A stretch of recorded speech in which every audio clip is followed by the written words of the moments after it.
दोस्तों, मैं मोहम्मद लतीफ़ एडवोकेट आज आपको धारा 330 आईपीसी के बारे में बताने जा रहा हूँ। पिछली वीडियो में मैंने आपको धारा 329 आईपीसी के बारे में बताया था और आज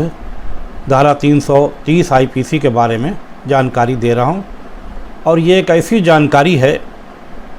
जो सभी लोगों के लिए बहुत ज़रूरी है। सबको ये मालूम होना चाहिए कि धारा 330 आईपीसी में उसका क्या अधिकार है।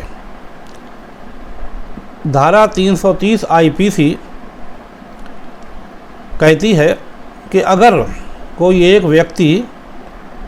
किसी दूसरे व्यक्ति को जानबूझकर इंटेंशनली इरादतन अपने कब्ज़े में लेकर उसके साथ इस इरादे से मारपीट करता है, उसको क्षति पहुंचाता है कि उस व्यक्ति से वो कोई जानकारी हासिल करेगा, कोई ऐसी जानकारी जो छुपी हुई है उसका पता लगवाएगा, उस पर दबाव बनाएगा, उसके साथ मारपीट करेगा, या कोई ऐसा अपराध हुआ है जिसके बारे में उससे जानकारी लेगा, उसको कबूल करवाने की कोशिश करेगा, या किसी दुराचार के बारे में जानकारी लेना चाहता है इसलिए मारपीट करता है, या कोई और गलत काम है जिसके बारे में पता लगाने के लिए उसके साथ मारपीट करता है, उसको मजबूर करता है, या उसके किसी संबंधी उसके साथी से कोई जानकारी हासिल करने के लिए उस व्यक्ति को मारपीट करता है कि उस व्यक्ति पर दबाव बनाए, उस व्यक्ति के बारे में बताए वो व्यक्ति कहाँ है और उससे ये जानकारी दिलवाए, तो ऐसा अपराध धारा 330 आईपीसी में आता है। देखने में आ रहा है बराबर कि ये अपराध कौन करता है ज़्यादा। ये अपराध ज़्यादातर पुलिस के आदमी करते हैं, पुलिस के कर्मचारी करते हैं। अब कैसे करते हैं? पुलिस अधिकारी ने किसी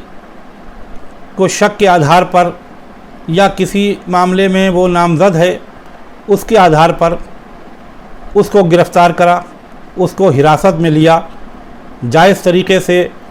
हिरासत में लिया या फिर नाजायज़ तरीके से शक के आधार पर हिरासत में लिया, और उस व्यक्ति के साथ मारपीट करी, उससे कोई जुर्म कबूल करवाने की कोशिश करी, या उसके किसी और व्यक्ति के बारे में जानकारी हासिल करने के लिए कोशिश करी, या मान लीजिए वो व्यक्ति क्रिमिनल था पहले से ही, तो उसके कौन कौन साथी हैं, कौन कौन उसके गैंग के मेंबर हैं, उनकी जानकारी हासिल करने के लिए उसके साथ मारपीट करी, या उसका ज़बरदस्ती उससे कोई अपराध कबूल करवाने की कोशिश करी। जो अपराध उसने किया है या नहीं किया है उसको इतना मारा पीटा या इतनी क्षति उसको पहुंचाई कि अगर उसने नहीं भी किया है तो भी वो मजबूरन उस बयान को स्वीकार करने के लिए तैयार हो गया, यानी उसने इकबाल करने के लिए तैयार हो गया, वो कन्फेशन करने के लिए, कन्फेस करने के लिए तैयार हो गया। तो ऐसा मारपीट करने वाला पुलिस अधिकारी उसको किस धारा के तहत अपराधी बनता है? वो धारा 330 आईपीसी है। या पुलिस अधिकारी उसको इस काम के लिए यातना देती है कि कहीं कोई चोरी का माल है या कोई डकैती का माल है या लूट का माल है, वो कहाँ छिपा कर रखा है, उसकी जानकारी उससे हासिल करने की कोशिश करती है, उसकी वजह से उसके साथ मारपीट करती है और गंभीर मारपीट करती है जिसका उसको अधिकार भी नहीं है। तो इस धारा के तहत 330 के तहत आईपीसी के तहत वो अपराध बनता है, जिसे थर्ड डिग्री अक्सर लोग कह देते हैं कि पुलिस का थर्ड डिग्री इस्तेमाल करती है, तो वो इसी को कहते हैं थर्ड डिग्री। अब पुलिस को इसका अधिकार है मारपीट करने का या नहीं है, ये हम आपको अगली वीडियो में बताएंगे। इस अपराध में अगर 330 आईपीसी का अपराध बनता है तो इसमें अक्सर लोगों को जानकारी नहीं होती है। पुलिस वाले बेवजह बेगुनाह लोगों को भी अक्सर उठा लाते हैं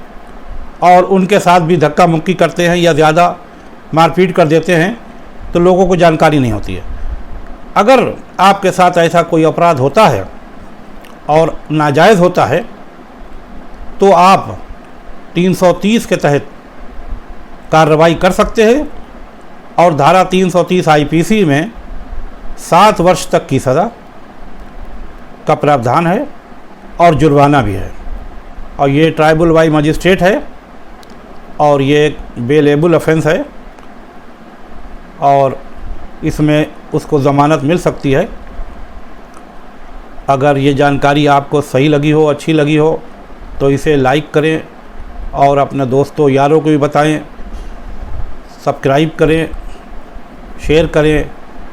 और अपने दोस्तों को इसे ज़रूर बताएं, इसलिए कि अक्सर ये देखने में आ रहा है कि पुलिस वाले लोगों को एक कोई केस हो गया, कुछ हो गया, कोई अपराध हो गया, 20 लोगों को लाते हैं, एक को नहीं 10-20 लोगों को बेवजह उठा लाते हैं और उनसे कोशिश करते हैं उनको क्षति पहुंचा के, डरा धमका के, मार पीट के कि वो किसी सूरत से उस अपराध का पर्दाफाश करें। उनमें से बहुत से बेगुनाह भी होते हैं। इसलिए आपको ये मालूम होना चाहिए कि आपके अधिकार क्या है। शुक्रिया, धन्यवाद।